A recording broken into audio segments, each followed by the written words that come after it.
Did you bring your snack? What are you drinking? What do you have over there? This is just water. That's okay. We won't fault you for just water. It's like only the lifeblood of humanity to have water. Yeah. It's like I take this bottle everywhere. It's like I don't know, my lucky amulet or something. You're like third arm, huh? Yeah. Like these kind of people that are always afraid they're gonna be dehydrated. Yeah. I'm that kind of people. So I have to take water everywhere. Yes.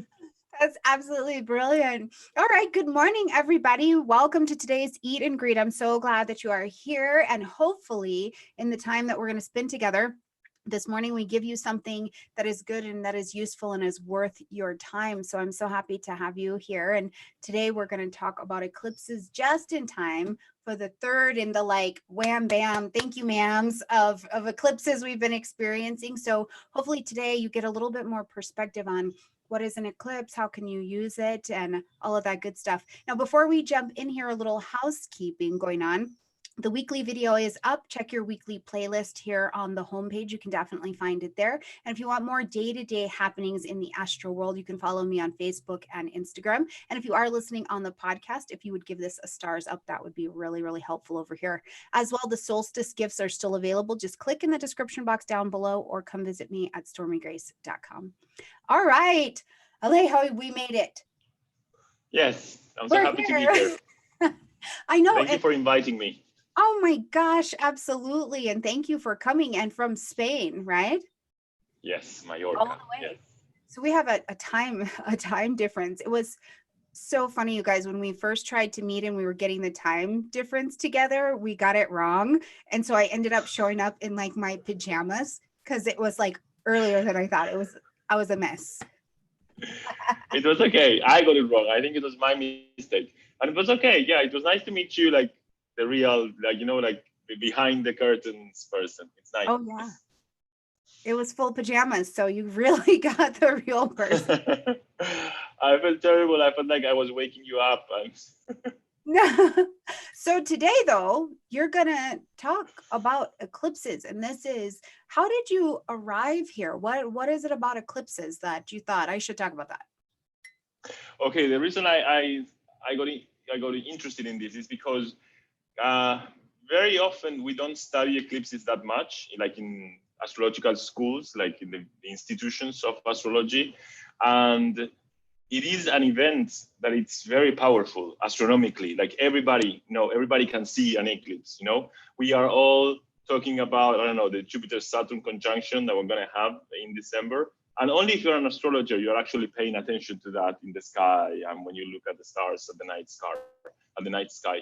But then the eclipse, like everybody can see it. I mean, if you are in a place where you can see it, everybody will notice the eclipse. And even though it's such a powerful event, we don't usually use it that much in astrology. I don't think we study eclipses that much. So I got interested in why is this happening and why are we not studying that? And I think it's because they're quite unpredictable. It's hard to grasp what they're going to provoke. So it's like we kind of left them in the, like, well, let's not talk much about that because we don't know really how to deal with them. So I know, but you have a Taurus moon, is that right? I'm a Taurus sun. You're a Taurus sun. Oh, that's right, Taurus sun. So you're like, we're gonna get to the bottom of this. Yeah, and I need to ground. Like when I read things that are too abstract in astrology, I go like, this is not working for me. I need to ground it. Yeah, that's brilliant. So if you're just joining or you are just starting to study, starting to acknowledge the sky, when we have eclipses, it's this neat kind of planetary configuration that happens. And when we have them, we have a solar eclipse, which is still our new moon energy. And we have lunar eclipse, which carries our full moon energies. And what is actually happening up there in the sky is when we have a solar eclipse, what is going to happen is the moon is directly between the earth and the sun. So what happens is we kind of have this little reset emotionally. it's almost sometimes like, what's happening? I don't know about you, but that's how they feel to me. Is I'm like, when there is eclipse energy or we're in front of it, I'm like, what's happening? My reality almost gets distorted just a little bit, right? So now on the other side of that, when we're having the lunar eclipse, what happens is the moon is nearing its fullest state that we're going to see it. We're going to get a whole bunch of light off of this bad boy. But what happens is that the earth is then between the sun and the moon. So when you look at the moon, it can be a whole bunch of different colors just depending on what the sun is doing and what the interaction is. So that's why you look up in the sky and you're like, oh, look, the moon is bright orange. And you're like, drink that in. That's beautiful. So again, though, we have this sense of resetting and rebalancing that happens. So I'm going to let you take the floor now. That's what's happening in the sky, but I would love to see, you want to screen share? And yeah, of course. Yeah. What you got. This is exciting and people are starting to pour in. I love this. They're saying hello. Greetings from all over this morning. That's nice. Good morning, guys. Yeah. Hello, everyone. You're waking up. You're starting your day with an astro conversation. Good. There's no so the first thing the first thing I did was to look for a description of an eclipse, because I don't know how many of you have actually seen an eclipse. Have you lived through an eclipse? And this description is very powerful. I think it's very potent. The person who's speaking, this is from a book actually that's called Historical Eclipses and Earth Rotation, and it has a lot of different testimonies of what it looks like to be under an eclipse. And so basically it says that when the weather was calm and clear, and suddenly the sky began to turn yellow. And the narrator, he says, he could see the whole body of the sun covered step by step, and it became night. Then he says that he saw Mercury close to the sun, and that all of the animals and the birds were terrified, and the wild beasts could easily be caught. There were some people who caught birds and animals because they were bewildered. And he saw the sun entirely covered for the space of time in which a man could walk fully 250 paces. And the air and the ground began to become cold. And I think it's a very clear image of what eclipses may be about. You were saying, like, what's going on? You were saying in this time of the year, you're like, what's going on around? And this is what the person is feeling, right? It's day, but suddenly it's night. Suddenly he can gaze at the sun, because usually we cannot look into the sun. And then he says that the animals are changing their nature, so the wild beasts are easily caught. He says he could see Mercury, like Mercury is always close to the sun. It's very hard to see it. And then in the middle of the day, you can actually see Mercury and the stars. So I think there's something about what you said, that sometimes eclipses will let us kind of see things that we would not usually see. So it's like a turning point, like you were saying. Yeah, beautiful. And to understand how an eclipse is working, like astronomically speaking, before we move into how to interpret the eclipse astrologically, I think it's important for us to know, like, what's going on, what's physically going on. I don't know, it's my experience. This may be personal, maybe it's not for everyone, but the more I got to know a little bit about astronomy, the more I connected with a chart when I'm doing a chart. Yeah. So I think it's good to know a few things, Mm-hmm. So basically the ecliptic is the way, I don't know if everybody knows this, the ecliptic is the path, the path that the sun is making in the sky throughout the year, right? He dances in the sky, he goes around the zodiac, right? So that's the ecliptic, that circle is ecliptic. But the Earth is not rotating in a parallel plane to the ecliptic. It's like tilted a little bit. It's at 23.5 degrees, the tilt. And that's why we have the seasons, and that's why we have equinoxes and solstices. So what's important here is that what I want to bring out from this picture is that we have the ecliptic, which is the path of the sun, right? Which is not really the path of the sun, because we're looking at it from the Earth, but it's a supposed path of the sun. And then each planet will have their own orbit around the Earth. From the Earth perspective. And so I'm drawing, like, the first one is the moon, then you have Mercury, Venus, the Sun, Mars, and all of the other planets. So these orbits are in a similar plane than the one of the ecliptic, but not exactly the same. Each one has their own plane. So if you draw a line, let's say, where the ecliptic is, you can go 8 degrees above and 8 degrees below, and in that band, all of the planets move, except for Pluto, which is a little bit crazy, weird. But all of the others, this is the only one that goes, it's the Lord of the Dead, so he has his own agenda. But all of the others move around this band. And actually, if you go out in the night sky and you're looking at the stars and you're not sure which ones are planets and which ones are not, if you know the path that the sun did when it rises and when it sets, if you draw a line, then the lights that are near that line, if they are colorful, they might be planets. If you have a line that's super far away from that, for sure it's not a planet, because they all follow the kind of the same path.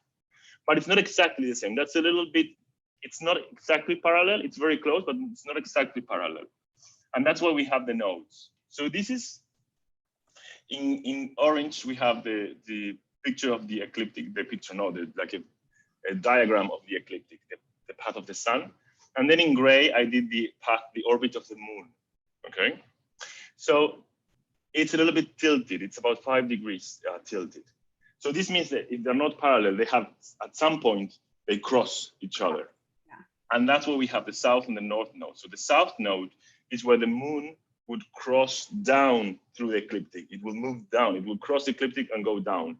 And then the north node, the moon is going to cross the ecliptic and go up, right? Okay. So this movement, and because, we usually think of the north as a pointing direction, like where we need to go, right? It gives us a sense of direction when you have a compass. So that's why the north node, usually we interpret it like where we're going to, like a kind of ascendant, if you want, somewhere like something we're looking to develop. And the south node is like something we need to let go of, perhaps. It's like abilities and something we need to let go. Sure. So you were saying that when we have lunar and solar eclipses, we need to have either new moons or full moons, but not just any new moon or full moon will do it. Which one will do it? The one that is right next to the south node, because that means that the sun and the moon are in the same plane. They're not just together in the zodiac, but they are on the same level. And I have here, I think this is very easy to be explained. I mean, I think it makes it clear. So in this one, the first scene, so let's say here it's, 20 degrees Gemini or something. So the moon is at 20 degrees Gemini, the sun is at 20 degrees Gemini. So this is a new moon, but there's no eclipse because each one is in a different plane of the spheric, let's say, around the Earth, right? Right. And then the second scene is the other, it's a similar situation, but different. So they are 180 degrees apart. Let's say the sun is, at 2 degrees Sagittarius and moon is at 2 degrees Gemini. But again, they're not on the same level. So we have a full moon. When the sun sets, we see the moon rising, but it's not an eclipse because each planet, I mean, the sun, the moon, and the Earth, they're all in different levels. So they're not shadowing one to each other. Right. So what we need to have is the sun, the moon, and the nodes in order to have an eclipse. And because the sun will take 1 year to go around the ecliptic, it means that it's going to take around 6 months to be right there in the intersection between the moon orbit and the ecliptic, and another 6 months to get to the other intersection. So this means that every year we're going to have two seasons of eclipses, two eclipse seasons, let's call them. Every year we're going to have them. And this is interesting also, that this means that these are the moon nodes, but you could do this with every planet if you want to. You could find the orbit for every planet, and I think they do in evolutionary astrology. Mm-hmm. I believe so. So I don't know. So far, is there any questions? You're looking at the chat, right? Is there? No, so far we're doing so good. I think people are taking it in. Okay. Is there anything you would like to add before I No, you're good so far. This is so fascinating. Okay, great. So for a solar eclipse, what do we have? It's always a new moon, right? You were saying that it always has the feeling of something that's beginning. It's a new moon, something that's perhaps uncertain. If you ever have the chance to read the lunar cycle by Dan Rudyard, explains really clearly, the new moon, the crescent moon, the full moon, and everything. And this new moon has this idea of the night without the light. It's a dark night. You don't really see what's going to emerge. So the solar eclipse has a little bit of that energy. Something new is beginning, but we don't really know what's happening. Right. It's like when you plant a seed under the ground, so something is about to start, but you still don't know what the planet's going to be like. You have to wait a little bit. You have to trust this process. And this is a solar eclipse, so it's a new moon, but it's a super powerful new moon because it doesn't happen every month. It happens every 6 months. So it has a greater power, I think. It has a greater impact. And also because it's involving the nodes. And the nodes are related perhaps to fate, something fated, or kind of a calling, something that is kind of trying to be expressed in the world. That's kind of like life is pushing you or pulling you towards the North Node, right? So there's this idea of something that must happen. I think that's what gives it more power. And since the sun is kind of blocked out here in that like mini distortion of reality, it literally like can feel like this subtle, for me personally, this undertow, like this pull forward, even though I don't know. It's just this temporary, I don't know. So you kind of work in the space of fate, I think, right? Yeah, I agree. And it's, I think that's one of the reasons we might not, that's one of the reasons perhaps eclipses are not used so much, because they bring this level of uncertainty. Like we don't really know how it's going to happen or what's going to happen. We just know it's happening. And even as human beings, we don't really right now with the whole coronavirus and everything, here in Spain is really, it's going down. Everything is starting to go out, and we can fly again, and everything is starting to feel better. But we are uncertain of what's going to happen in September, October, if it's going to come back again. And it's very hard. Everybody has to make decisions, and it's very hard to take decisions because we don't really know what's going to be like. It's like you cannot take decisions for the long run. It's just for the next 2 weeks or something. Yes. And I think it's hard to cope with that uncertainty. Mm-hmm. Yeah, to live 2 weeks at a time for the next 6 months. Yeah, exactly. Yeah. So this is a huge lesson for everyone. Like we're all learning this. Yeah, how to deal with uncertainty. So going back to the eclipse. So yes, so the sun is huge and the moon is really, really small, but it's really, really close. So something tricky happens. It's like when you go on the runway in the highway and you look on the window, the objects that are farther away, they look smaller, even though they might be bigger than the car that you have next to you. And the same thing happens here with the sun and the moon. So what happens is that because of the distance and the different sizes, they look the same. Actually, they look kind of the same size from the Earth. And so if they're all on the same plane, the moon gets right on top of the sun, and the moon will block the sun. So this is a very powerful moment. The day becomes the night, and as we were reading, the animals go crazy. I have been in an eclipse like that, and the birds go crazy. So it's like a very even nature reacts to this point. And what's interesting also is that because of the moon that's so small, you cannot see a solar eclipse everywhere in the world. So in this picture, this diagram is from the book by Bernard Brady, The Predictive Astrology. So if you're interested in these things, it's an excellent book. And basically I'm excited. Sorry? Mine is on the way. Amazon will be delivering it today. It's amazing. It's not just about eclipses. It's also about everything, progressions and transits and solar revolution, lunar revolution. It's a super book. Yeah. Yeah, I'll put it in. And you have a list of books you need to read. Oh, yes. Oh, yes. So I'm putting that one in the comment section right now too, so people can get it. Yeah. So, so basically what we can see here is the light of the sun goes to the earth. It gets blocked by the moon, but only if you're here in this part of the earth.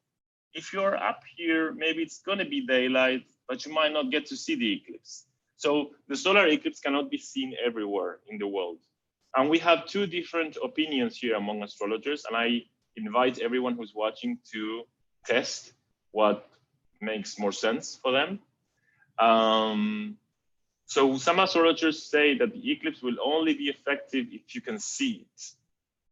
So if you were born in a place where you cannot see it, then it's not going to affect you. And then some others say that no matter where you are, it's going to affect you. So you need to decide what, or you could test both and see what makes more sense for each one of you, because you cannot see the solar eclipse from everywhere. Right. And then with the lunar eclipse, it's a different story, because it's the Earth that's between the sun and the moon. And that's why every lunar eclipse is a full moon. So like you were saying, it kind of symbolizes a process that's culminating, something that's ending, that's being completed, that you get to this point where you finally understand what you were doing, or you finally achieve something. It's like a fulfillment moment. And maybe it's clearer to see events like in the outer world. In the solar eclipse, it's more subjective. So perhaps it's more like an inner experience. And the lunar eclipse, it's very clear that something is happening. And basically what happens is that because the Earth is much bigger than the moon, it gets between the sun and the moon. So if they're on the same plane, the whole shadow of the Earth will fall onto the moon. And that's why you can see it from everywhere. From everywhere, I mean, if you can see the moon at the time of the eclipse, then you will be able to see the lunar eclipse. Of course, in some places, it's going to be more strong. You're going to see, you're literally going to see the shadow of the Earth. You see like a, I don't know if you've ever experienced it. You see a line, a black shadow that's actually covering the moon little by little. And then in some places, you only see, that you were saying, like the moon becomes different colors, right? So depending on where you are, how big the event is going to be. But if you can see the moon, you can see the lunar eclipse, because the Earth is so big that it's going to be casting a shadow on the moon. Yeah, so these are the two kind of, sorry, yes. Which is interesting, because when we look at this from the interpretive space, I think back to some of the literature from Carl Jung, where he talks about that shadow self, just like the shadow that we can see and we spot from this type of eclipse. So he talks about the shadow self and how it reveals things. And as the energies light up and look all of these different colors, I think that's what happens for us as well. We see ourselves in different shades, because, you know, it's like, oh, I think I've been doing this well, or I think I've been doing this or whatever. But then all of this light is shown, and it's like life in a different color. We see people, we see situations in a different color, because the shadow is like lifted. We're like, whoa, there's all this light over here. So in the interpretive quality, I think when we work with the lunar eclipse, it's like, oh, all of these colors are now available. Things are in different shades. And maybe from that perspective, we can do something different with it, you know, different decisions. Yeah, I agree. Yes, I agree. And yeah. Okay, great. Are there any questions so far? No, so far people are like, I'm at work and I'm listening. I love that. I love that. Thank you, guys. Okay, great. Thank you. Yes. So how, if you don't know how to find the eclipse in the ephemeris, this is like the basic ephemeris. I think probably most people in America use it because it's called the American ephemeris. And basically after each page, you have this little square where it says phases and eclipses, and it will show you the full moons and the new moons. And you can see here, this is October 2050. I went a little bit to the future. And you can see here, on the 30th of October 2050, we're going to have a full moon and we're going to have an eclipse. So get prepared, and because it's a full moon, Yeah, get prepared. You can study now what's going to happen, so you're ready. And then if it's a solar eclipse, you're going to have these little. So it's like a conjunction on a position. It's like the same symbol, but it's kind of shaded. It's like shaded in because it's going to cast a shadow. So what I do when I have a client is when I do the prognostication, I also look at the full moons and the new moons if they fall near a planet, and I look at the eclipses. So if they fall in conjunction or opposition to a natal planet or the ascendant or the midheaven, I consider that eclipse is going to be really important. Mm-hmm. And I take a 1 degree orb, because otherwise, like, everything is going to be important. So I take only a 1 degree orb. I know some people use 3 degree orb. And then I also know that some people use squares. What do you use? Do you use squares also for eclipses, or? I do like them. Yes. You do. Mm-hmm. Yeah.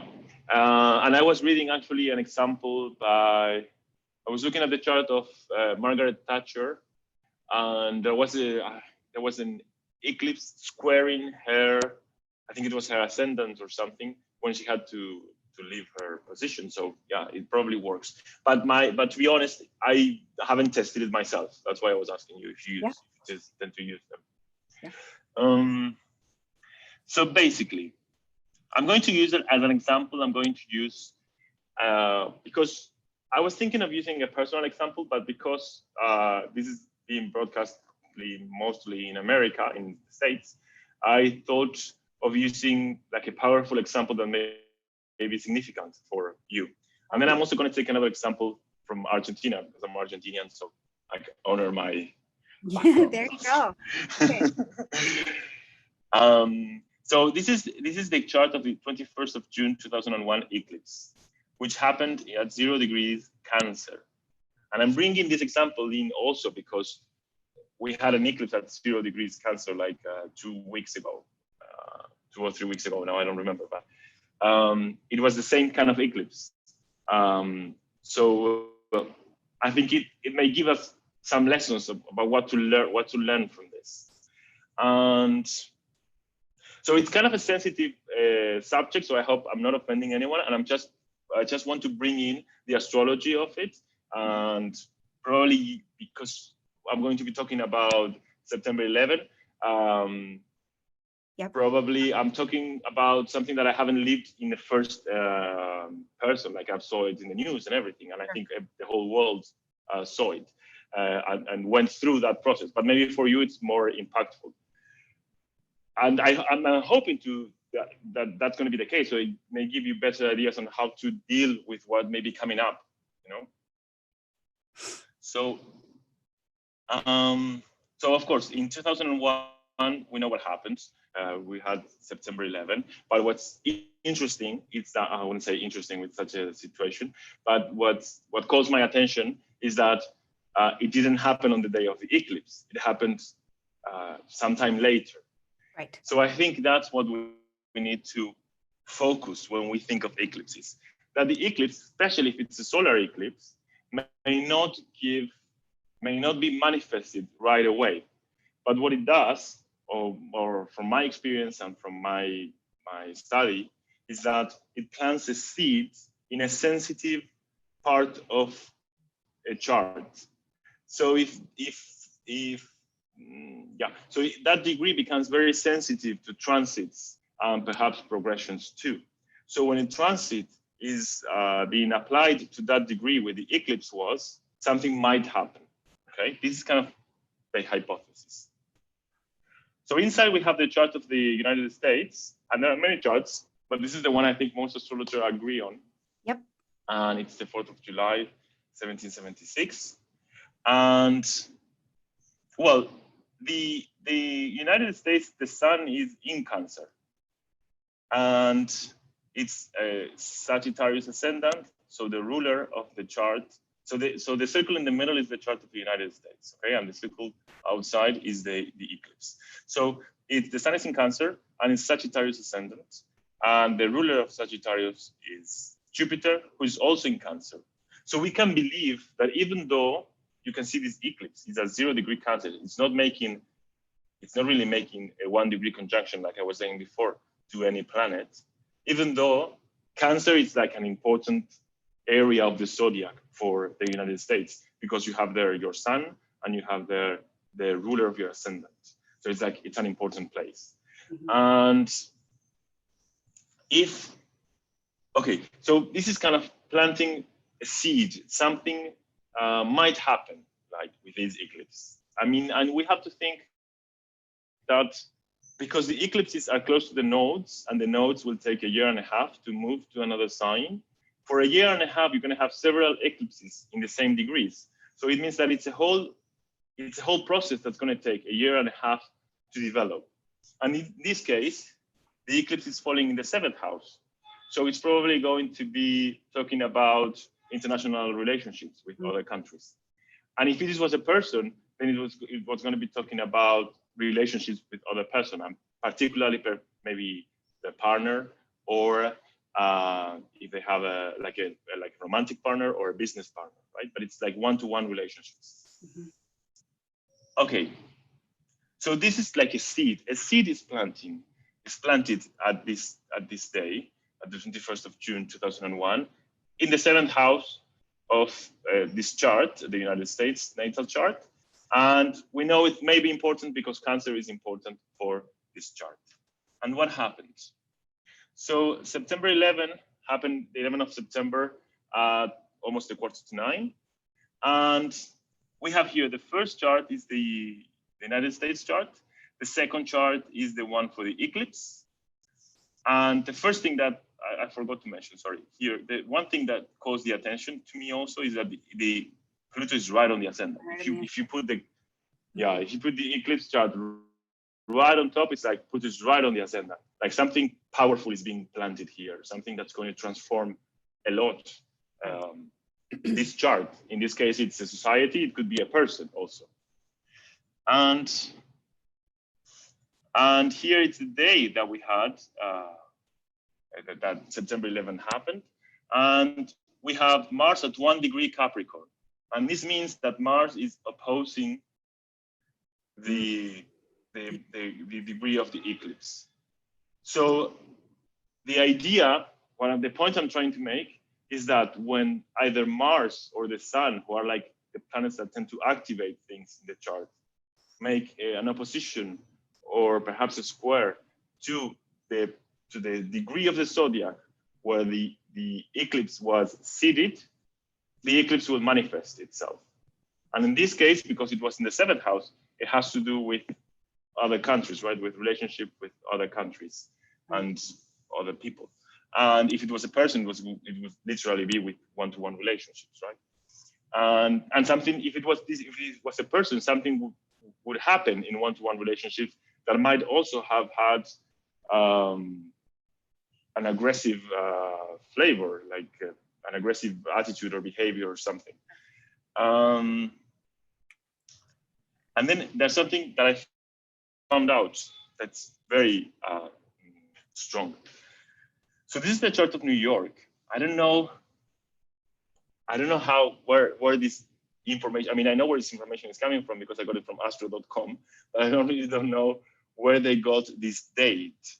But it seems that New York was founded on the 1st of January at midnight, like at the beginning of the year, they founded New York. So we have a chart for New York, and I don't know if anyone is interested, you could work on, I mean, I don't know New York that much to be able to analyze fully what this chart is about. But if you are maybe from New York, you can get a lot of ideas from watching this chart. And if we put the chart of the eclipse on top of it, we see that the eclipse is opposing Venus in the chart of New York, and Venus is the ruler of this chart, and Venus is conjunct to Mars, which is actually the ruler of the 7th house. But I mean, it's most striking for me that it's the ruler of the chart. Right. Wow. So it's like this eclipse is seeding something strong also for New York. It's like not only for America, but this is going to be like, it's being really, really planted here in New York. And I find it desolating. Do you have desolating in English? Can I say that? Yes. How it got manifested, right? Mm-hmm. It's weird because when I found out about this, I was like, oh, wow. And then I realized what I was saying, like, oh my God, this is terrible. But I think it really, it proves the point that we need to have a sensitive, kind of a sensitive astrological link between the eclipse and the chart for the eclipse to mean something for that chart. So the eclipse will not mean something for everyone, but for some. Sure. And the chart here of New York, looking at that particular one, you know, the 9th house of foreign travel and expansion, that is huge to be planting that seed at that time as well. So that is ginormous. Wow. That's true. I haven't thought of that. Yeah. Yeah, very good point. Yeah. So I think this is how eclipses work, especially solar eclipses. You don't see it right away, but when you have an important transit, it's going to manifest. Yeah. And I'm going to put now an example in Argentina. I don't know if you know much about Argentinian history, so I'm going to put just one quick example. It's with the same eclipse, actually. So for the chart of Argentina, I use whole sign houses. And this is because I think it works better for Argentina. For the United States, I kept the equal house system because I don't feel entitled to decide which chart works better for the States because I don't know that much. Sure. But for Argentina, I think this one works better. And if we have the eclipse here, again, the eclipse is in Cancer. And for Argentina, this is important because Argentina has the Sun and the MC in Cancer. And it's ruled by the moon, of course, in Capricorn. So I think with the Sun and the MC in Cancer, I think, again, this area of the zodiac is important for Argentina. So we have the eclipse here, the same eclipse on the 21st of June, 2001. And the president had to resign because we had there was a huge crisis. And the president had to resign on the 20th of December. So if we put so the first chart is the chart of Argentina, the second chart is the chart of the eclipse with 0 degrees Cancer. And if we look here, you have the Sun at 29 degrees Sagittarius, who is about to oppose the eclipse degree. So it's like when Mars or the Sun, who are the activators, oppose or make a square to the eclipse degree, something is going to be manifested. And from these two charts, actually, I'm thinking, it looks like the opposition works better, than the square, because in these two charts, we had oppositions. Oh, no, because in the first one, we had the square. So you see, it's a square or an opposition. Inside the square or an opposition that will activate the degree of the eclipse. Yes. So it was September and December. Wow. So far, are there any questions? No, but people said that they think that Argentina's flag is pretty. And I said, the food is so good. So good. Yeah, it's nice. It's supposed to have the colors of the sky. That's why it's blue and white. Well, I just like to eat. So that's a thing. Meat is so good. Yeah. So now, this is the last solar eclipse we had, 21st of June, 2020. And again, this is falling here at 0 degrees Cancer again.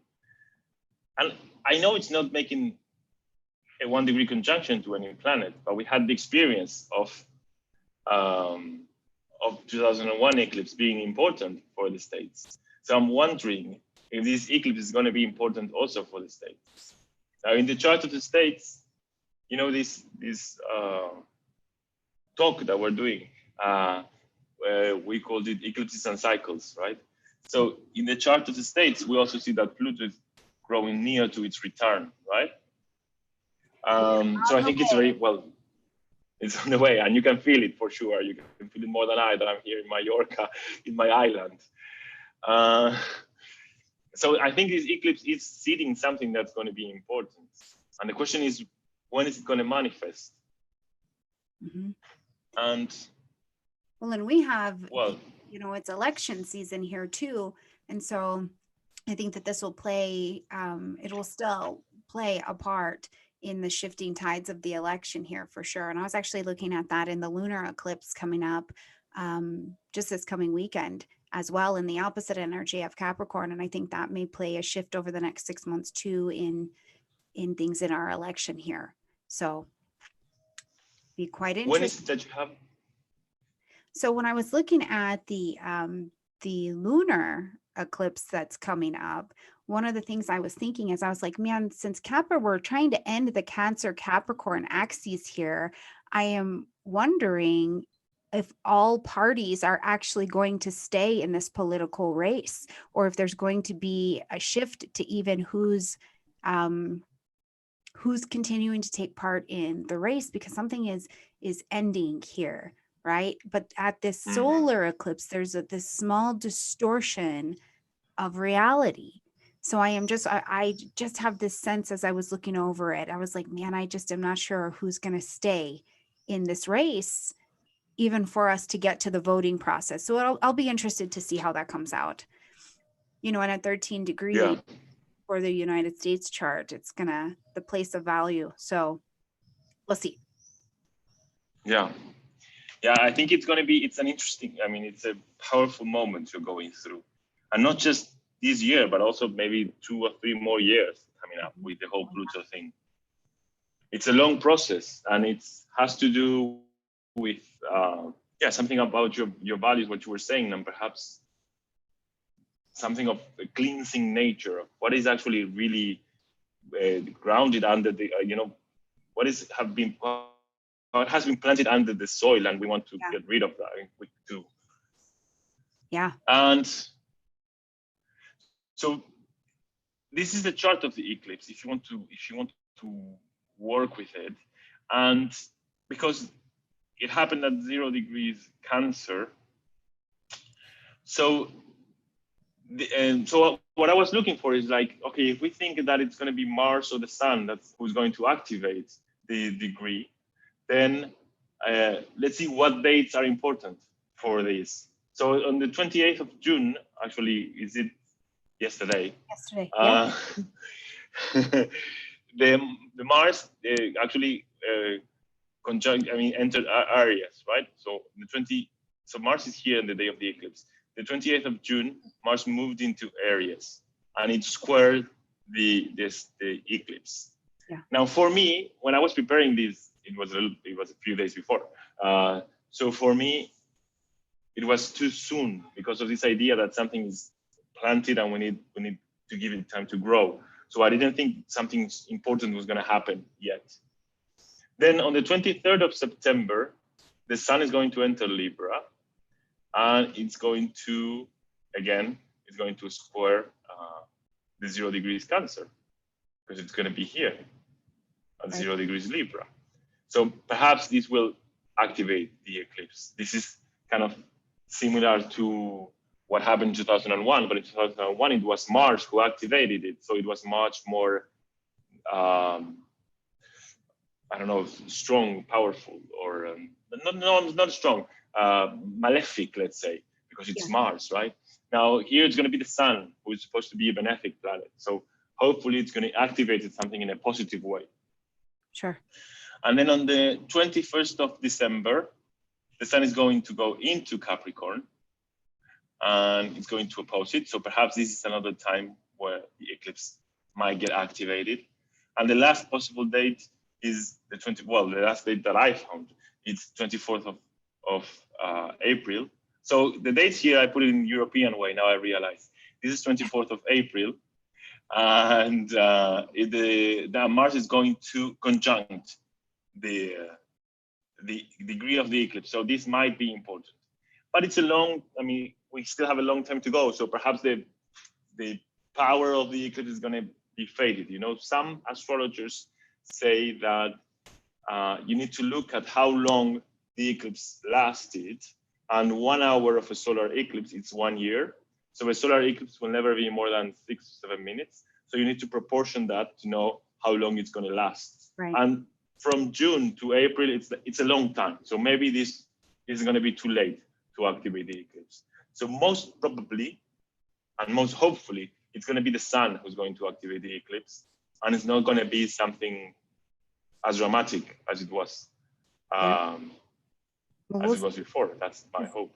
Even as Mars just came into Aries, reactivating that eclipse point, that's a lot of energy to throw at that particular eclipse point, you know, and it's too far, I think, for my liking. I know some people get very wide orbs. I don't. I'm an orb snob, but I still think that seeing that Chiron is in Aries as well, and then we have the Mars move and reactivate the eclipse point.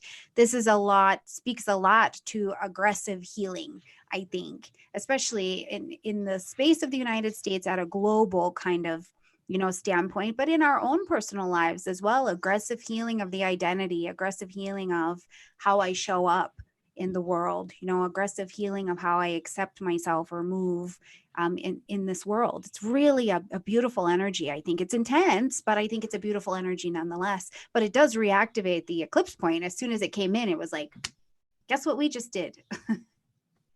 Yeah, and it's true. I think it's a global thing. I also agree with you, because I think the Asians, I don't remember exactly who called it this way. I think it's in general, like in Hellenistic astrology, maybe it was medieval, I'm not sure, but like in the old times, they used to say that the axis between Cancer and Capricorn is like the axis of the world. Yeah. And I think there's this idea that, I mean, it's like, it's something global. It's not something just, I mean, and we know, I mean, the world changed after September 11, not just the States, everything changed. Right, everything. So I think also something is happening. I mean, we're all going through the coronavirus crisis, and everyone is having to do some sort of lockdown, and we have all been kind of digging into ourselves and how to cope with it. And you were saying Aries going into Aries and Mars going into Aries, and it's going to retrograde and it's going to stay there for 6 months or something. Yeah. So I think this is a powerful moment to heal all of that you said. Yes. Yeah, well, in the Cancer Capricorn, you know, the government and the people. So we see that at this global spread. And then we bring that home, and it's my home versus where I go out and I do things. And as we're talking about in the world and in the United States, these big changes, how do we make these big changes? How do we bring healing? And I think what we continue to find out since we've been pushed home is that we have to aggressively heal home first, aggressively heal the communities. And you know what I mean? It's like starts at home and then communities and then the world, and then it gets kind of bigger. So I think it is an interesting timing for us to be pushed back into Cancer, into home, into you have to go home and get in order there first if we're going to go out and have healing to race and identity and these kinds of things out in the world. So it's really it's a big time. It's a big time for us all, for all of us, all over, even Argentina, huh? Yeah, for Argentina, it's a super big time, actually. A lot of things are going on down there. Yeah. And I was also thinking, when you were saying, it's because the nodes are moving now into Gemini and Sagittarius. Right. And so it's like we had a year and a half to pay attention to these issues. And perhaps we didn't pay that much attention. Mm-hmm. So it's like this eclipse is like saying us, yeah, you should have been working on this for a while.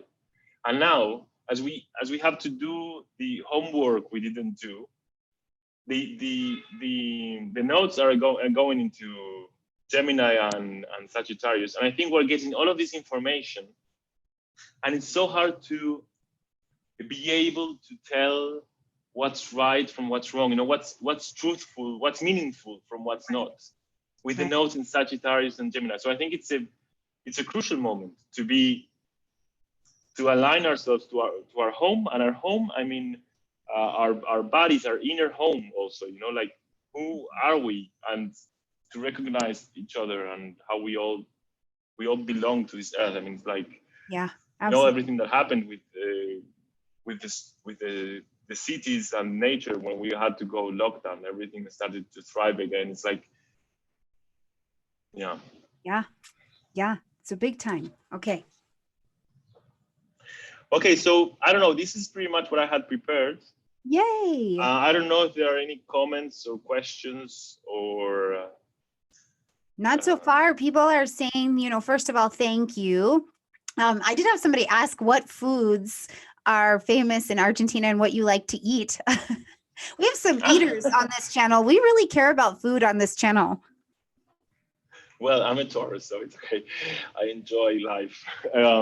But I'm becoming a vegan now. So it's like, this is not the right question to ask. I'm like a traitor to Argentina because the most typical thing to eat there is meat. It's meat. Yeah. Yeah. Okay. And we have a lot of influence from Italy. So we eat a lot of pasta and pizza. Oh, and sandwiches, bocaditos. Yeah. Yeah. Yeah, we do. Yeah. Which are delicious. Yeah. So look, now it's going to go from let's heal the human race to the food channel.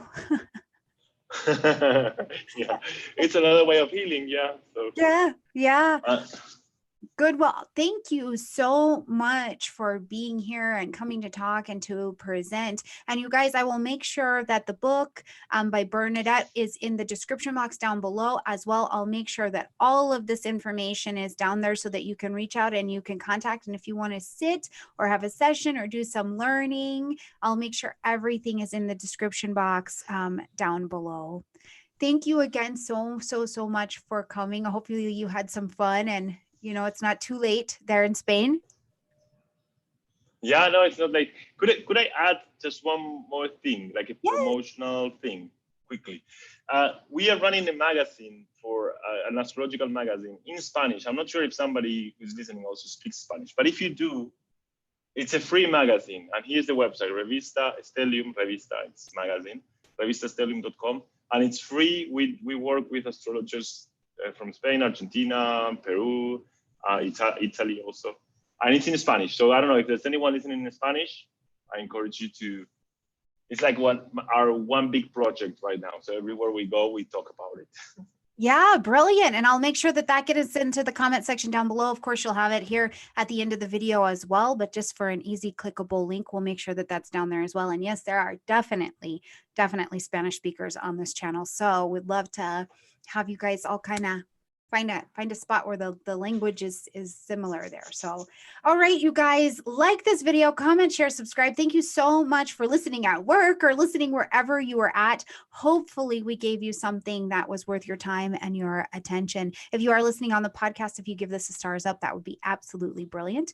And we will see you guys at the end of the week where we will have Tony Howard here and we are going to discuss out of bounds planets. So you've heard me talk about those. Now we're going to dig a little bit more into what that goodness is all about. So I love you guys and we will see you next time. Bye, everybody. Bye. Thank you.